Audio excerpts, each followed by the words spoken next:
All right. Can a jug of quarters, $500 worth of quarters, 55x into $27,500? I don't know. Maybe, just maybe, with Bitcoin, that could be the case. All right.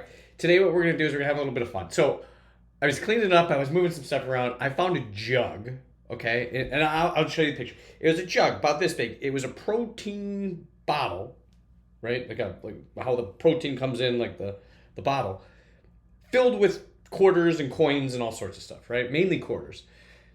And it weighed 28 pounds. Okay. It's 28 pounds of quarters and other coins. And, I thought, this money's just sitting here. And it probably took me 10 years, right, to just fill that jug up. And really, I probably haven't touched it in the last year or two because, I don't use cash, right? So it's very strange or rare that I actually have coins. But anyways, over a decade, right, this jug got filled with 28 pounds of coins. And it just sat there. It's just like money sitting in a bank account. Or this was money physically sitting somewhere doing nothing for me. Just sitting there. And so it made me think of Bitcoin, right? You can have your money sit in Bitcoin, but it can go up in value. The way that we're inflating the dollar, that $500 will continue to go down in value. So I made a decision. Let's go take this 28 pounds of quarters, take it to the bank, see how much it is, and then from there, we'll go ahead and run some numbers on what this could have been in the future, and if I left it in coins, or maybe I shouldn't say maybe, when we turned it into Bitcoin, what could that be? So it came out to 28 pounds of coins, came out to $502.58. It was kind of fun, okay? So let's run a few scenarios. Let's just say his money is left as coins sitting in a jug somewhere in the house. What would the cost, what would the value, the future buying power of that be? Now, we have to choose what time frame we're going to look at, and I chose 21 years because, well, it's Bitcoin and there's 21 million Bitcoins, so let's just choose 21 years later. What's the buying power going to be? And so, if we look at this, the dollar continues to be debased. We continue to print more money, we inflate it, and our buying power goes down. It's an invisible tax, right? So when we look at the historical numbers, traditionally, the inflation rate of the M1, M2 money supply has been about 2%. And then I thought, we've been printing more dollars, a lot more dollars since the pandemic. What is that inflation rate? And it's ranged anywhere from 3% to 9% annually. And we take the aggregate over the since March of 2020 to March of 2025, the aggregate comes out to 4.4% inflation of the dollar. So the buying power of $502.58, this jug would be able to purchase in 21 years, $330 worth of goods. On the flip side, at a 4.4%, what we've experienced since the pandemic, the buying power would be $200. Okay? This just sits in the house doing nothing. It's going to go down in price every single year. It's just a jug of coins. It's easy to forget about. Guess what? If we put it to work, there is a substantial difference. Keep those numbers in mind.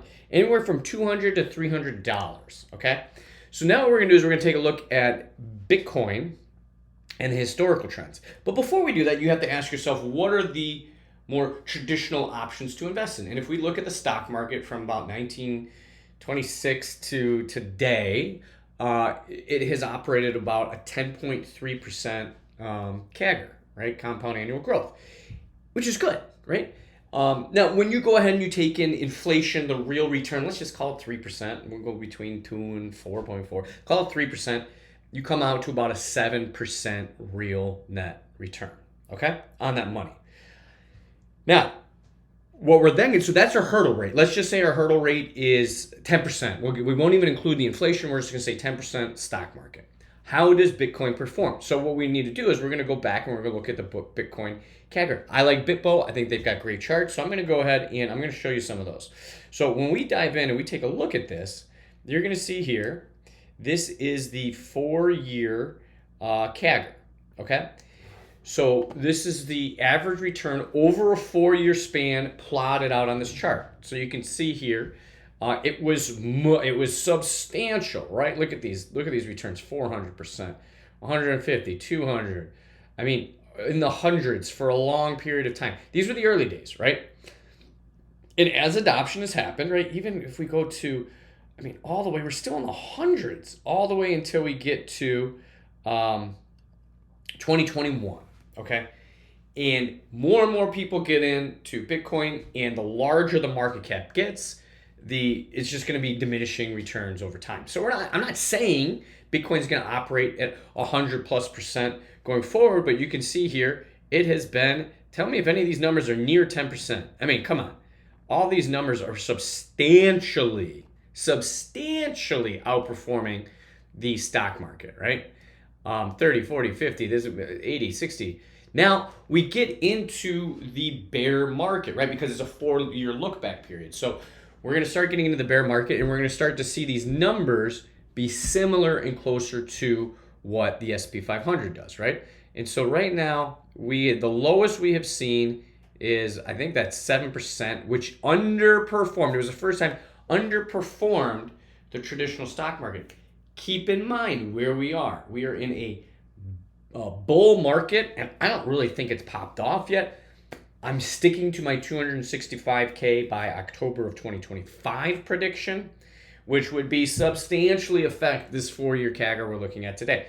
Anyway, now that we're at, let's see here, we are at, I believe, over 14% on March 25th, 2025. And that, I mean, Bitcoin's at about $87,000, okay? So if this is going to 3x, right? We could be looking back into the 30s or 40% range right around here, right, for our annual returns. I'm not going to say it's going to do that for the next 21 years, okay?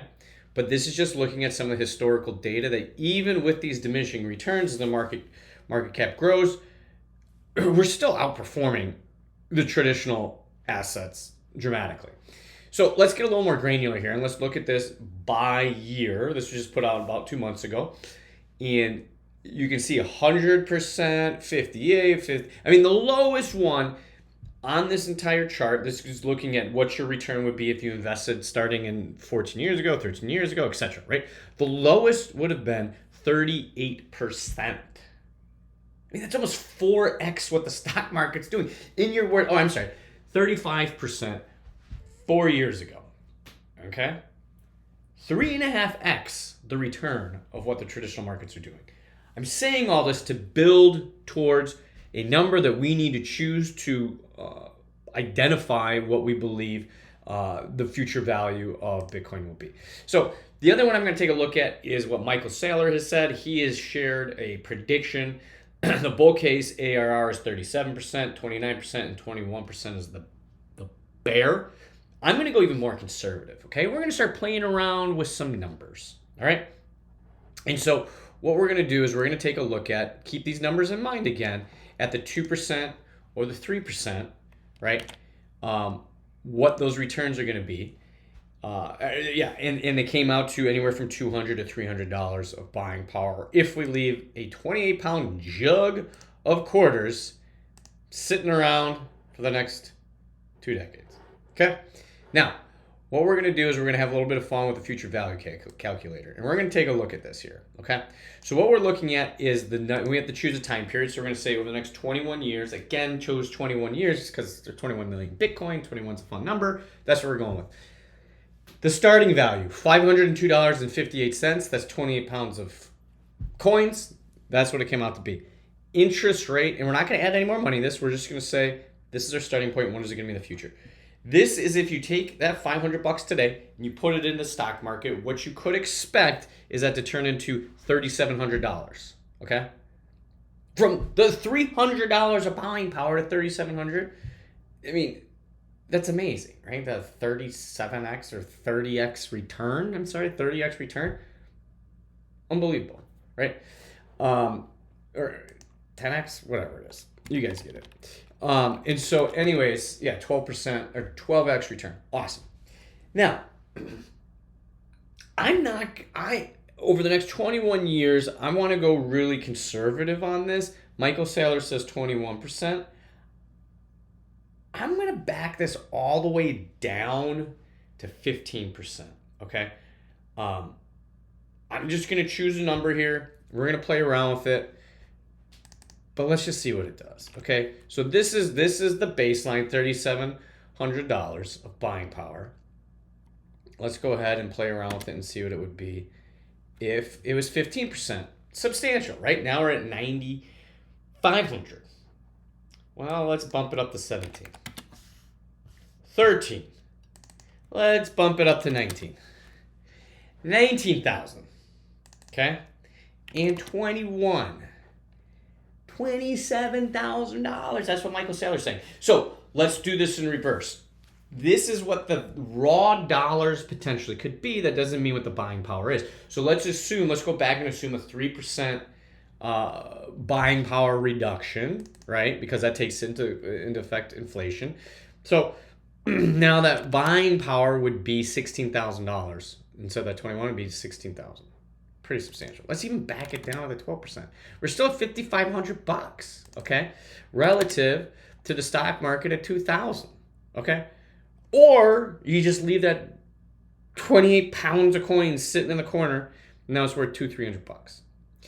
The moral of the story is find stuff. I mean, obviously, earn in fiat, convert it to Bitcoin, and you will be A-okay, okay?